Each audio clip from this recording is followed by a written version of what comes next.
बिस्मिल्लाहिर्रहमानिर्रहीम। Welcome students, उम्मीद करता हूँ आप सब खैरियत से होंगे। बच्चों, आज हम चैप्टर 2 फोर्स एंड मोशन के थर्ड टॉपिक स्केलर प्रोडक्ट यानी डॉट प्रोडक्ट को समझेंगे। ये टॉपिक बेटा पेज नंबर 22 और 23 पर मौजूद है। पहले बेटा हम प्रोडक्ट ऑफ टू वेक्टर्स की डेफिनेशन को स्टडी करेंगे, उसके बाद इसके पहले टॉपिक स्केलर और डॉट प्रोडक्ट और इसके बाद इसके करैक्टरिस्टिक्स को भी समझेंगे।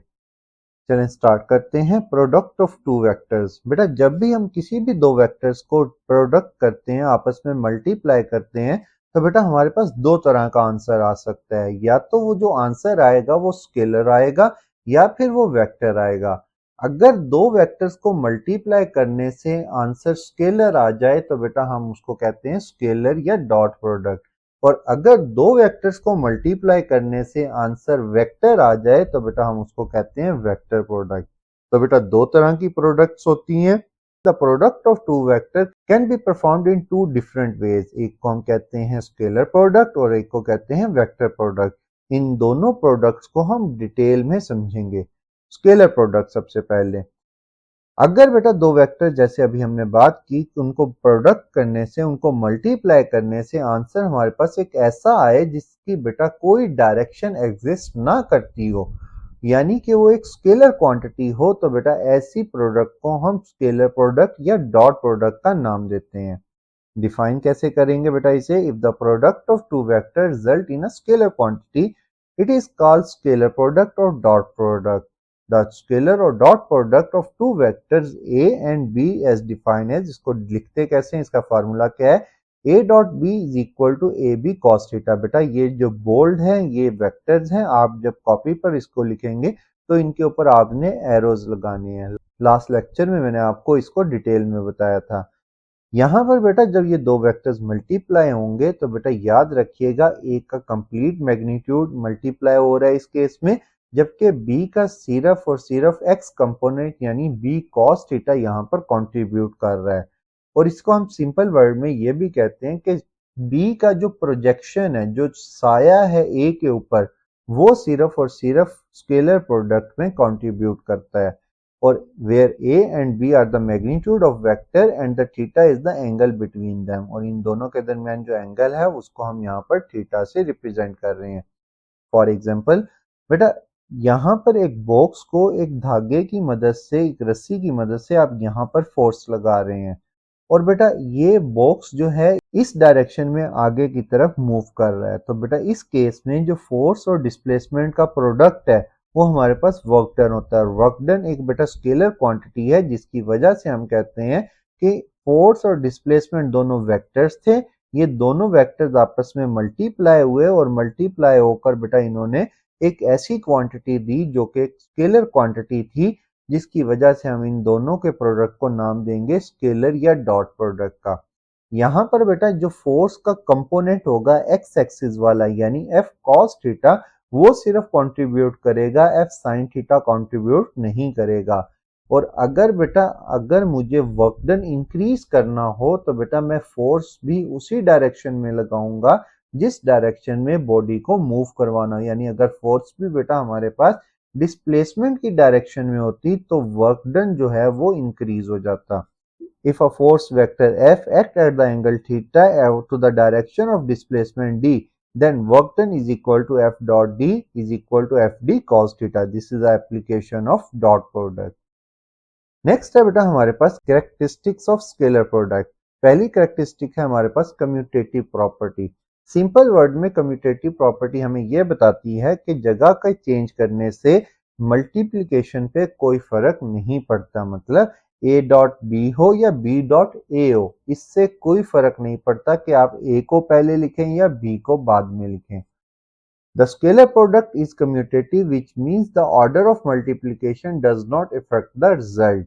A dot b is equal to ab cos theta और b dot a का भी सेम आएगा ab cos theta। For example अगर फर्ज करें हमारे पास a जो था वो 3 था और b जो था बेटा वो हमारे पास 4 था, तो ये 3 मल्टीप्लाई 4 करें या 4 मल्टीप्लाई 3 करें तो बेटा आंसर हमेशा सेम आएगा 12, जिसकी वजह से हम कहते हैं जो स्केलर प्रोडक्ट है वो कम्यूटेटिव प्रॉपर्टी को ओबे करती है।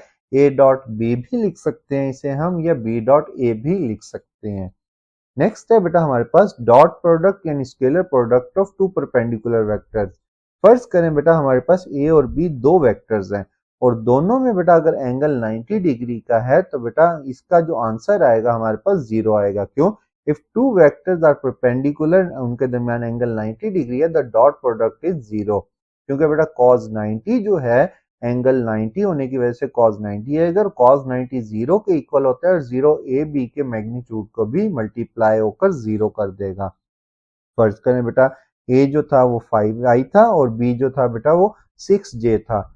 i बेटा x एक्सिस यूनिट वेक्टर है और j जो है y एक्सिस का यूनिट वेक्टर है, तो बेटा इन दोनों के दरमियान जो एंगल होगा 90 डिग्री। तो बेटा यहाँ पर जो मल्टीप्लाई होगा 5 मल्टीप्लाई 6 मल्टीप्लाई cos 90 का आंसर 0 आएगा। तो बेटा इससे मल्टीप्लाई होकर ये भी क्या हो जाएगा 0। इसी तरह बेटा dot product of two parallel vectors, अगर हमारे पास दो वेक्टर्स हैं उन दोनों के दरमियान में एंगल जो है बेटा वो 0 डिग्री है, डॉट प्रोडक्ट है वो प्रोडक्ट ऑफ देयर मैग्नीट्यूड के इक्वल होगा। मसलन cos 0 जो होता है बेटा वो हमारे पास 1 के इक्वल होता है। तो ये मैक्सिमम मैग्नीट्यूड हमें प्रोवाइड करेगा यहाँ पर, जैसे हमने पहली स्लाइड में कहा था कि अगर फोर्स की डायरेक्शन डिस्प्लेसमेंट की डायरेक्शन में होती, एग्जैक्ट यहाँ पर होती, तो फोर्स और डिस्प्लेसमेंट के दरमियान में एंगल 0 होता तो मैक्सिमम वर्क डन होता हमारे पास। वही चीज बेटा इस एग्जांपल में हम देखते हैं, ए जो है बेटा वो 3i है और बी जो है वो 4i है, दोनों की डायरेक्शन एक्स एक्सिस पर है। तो बेटा 3 मल्टीप्लाई 4 12, cos 0 जो है 1 के इक्वल होगा, तो मैक्सिमम हमारे पास रिजल्ट आएगा in the case of parallel vectors. Next है बेटा हमारे पास dot product of anti parallel vectors. If two vectors are anti parallel, मतलब दो वेक्टर्स के दरमियान में अगर एंगल 180 डिग्री होगा, then the dot product is negative product of their magnitude. क्योंकि बेटा cos 180 जो है वो -1 के इक्वल होता है, तो बेटा -1 ए बी से मल्टीप्लाई होकर हो जाएगा -ab। तो बेटा जैसे वैल्यूज पुट करते हैं, ये जो है पॉजिटिव एक्स एक्सिस पर है और ये जो है वो नेगेटिव एक्स एक्सिस पर है, तो मल्टीप्लाई होकर आंसर आ गया बेटा -6। इसी तरह बेटा हमारे पास सेल्फ डॉट प्रोडक्ट, मतलब एक ही वेक्टर को, कोई एक वेक्टर है उसको उसी से मल्टीप्लाई कर दें तो बेटा हमारे पास वही आंसर आएगा उसके मैग्नीट्यूड का square. The dot product of a vector with itself give the square of its magnitude. तो दोनों के दरमियान एंगल 0 रहेगा और एंगल 0 cos 0 जो है वो 1 के इक्वल होता है, तो बेटा वो a स्क्वायर हो जाएगा। जैसे अगर इफ a जो है वो 4 है तो a डॉट a जो है बेटा वो हो जाएगा 16।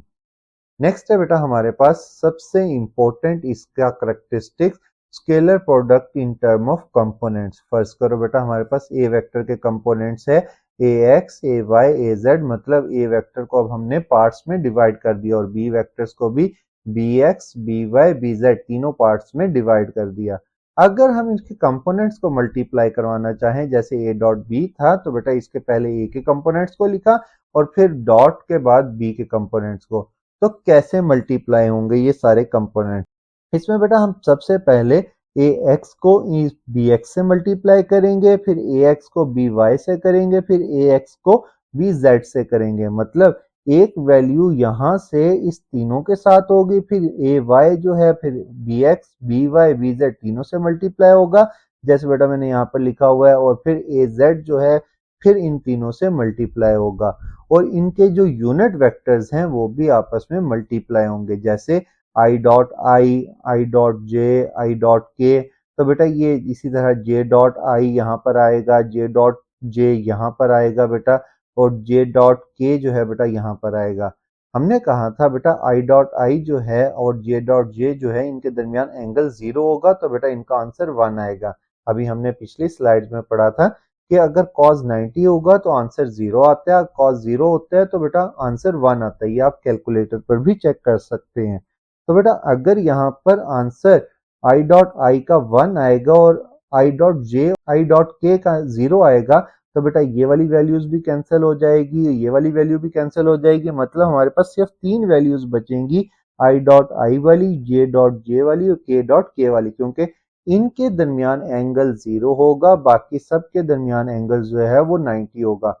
तो बेटा इस तीनों के अलावा बाकी सारी वैल्यूज कैंसिल हो जाएंगी। तो बेटा हम यहाँ पर लिखेंगे पहली वैल्यू बची ax bx, ये वाली j डॉट j वाली वैल्यू बची ay by और k डॉट k वाली वैल्यू बची हमारे पास az bz।